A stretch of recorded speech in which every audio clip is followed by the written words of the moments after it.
For the past few years, the local Dota 2 esports scene in Indonesia has been dying. Simply put, mobile games are far more popular and successful in the country, which is why most esport organizations have abandoned the PC gaming genre. Despite this, Dota 2 is still widely regarded as the best game in the world in many other countries. Every year, the International, for example, breaks the record for the largest prize pool in esports. Furthermore, despite the game being more than 9 years old, hundreds of thousands of players continue to actively play Dota 2 every day. It all began with Aeon of Strife, widely regarded as the first MOBA game. Aeon of Strife is a StarCraft Brute War mod created by fans. Blizzard included the mod in Warcraft 3 due to its popularity. Aeon of Strife's gameplay and experience are vastly different from today's MOBA game standards. Aeon of Strife, on the other hand, adheres to the fundamental principles of most MOBAs. In Aeon of Strife, for example, the primary goal is still to destroy the enemy base. Furthermore, the map adheres to the MOBA map design's 3-lane layout. However, unlike most MOBAs, Aeon of Strife only has 4 players on each team rather than 5. As Red Bull mentioned, there is no PvP feature, so players can only fight AIs. If Aeon of Strife was the precursor to the MOBA genre, Defense of the Ancients is the game that gave birth to Dota 2. Dota, like Aeon of Strife, started out as a mod. Kyle Sommer, a modder, created Dota as a Warcraft 3 mod. The Dota mod is very similar to the current versions of Dota 2. In Dota, 10 players compete in 2 teams of 5 to destroy the enemy's base. Despite the Dota mod's massive popularity in the Warcraft community, decided to abandon the project.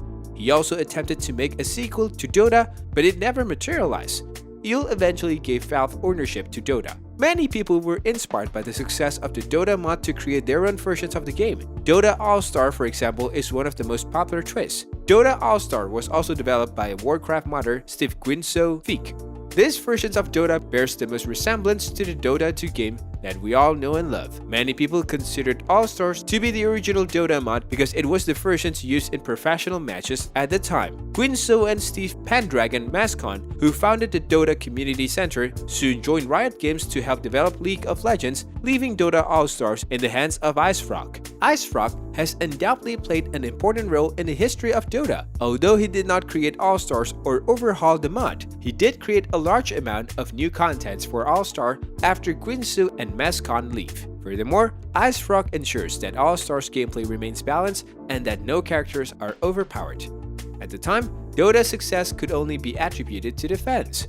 The game was created by fans, for fans, and for the fans. However, things changed when League of Legends and Heroes of New Earth were released in 2009 and 2010 respectively. The release of these 2 games demonstrated that the MOBA genre has enormously potential. Dota needs help from the big gaming companies if it wants to exist and compete with these 2 behemoths. Fortunately, Valve stepped in to help. Valve announced their collaborations with IceFrog in 2009. There were rumors at the time that Valve wanted to create a MOBA game through the partnership. However, Valve did not reveal the Dota 2 project until 2010. A year later, in 2011, a beta version of Dota 2 was released, granting access to a number of media outlets.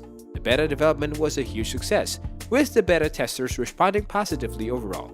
Unfortunately, when Valve registered the word Dota as a trademark in 2012, complications arose. These decisions marked the start of Valve's lengthy legal battle with Blizzard in the coming months. Although Blizzard did not trademark Dota, they argued that the term has always been associated with Blizzard and is synonymous with Warcraft. They also claimed that because Dota is a mod of the game, many of its mechanics are based on Blizzard's Warcraft. Furthermore, many of the Dota character designs are inspired by Warcraft 3. The legal battle between Valve and Blizzard was finally settled after several months.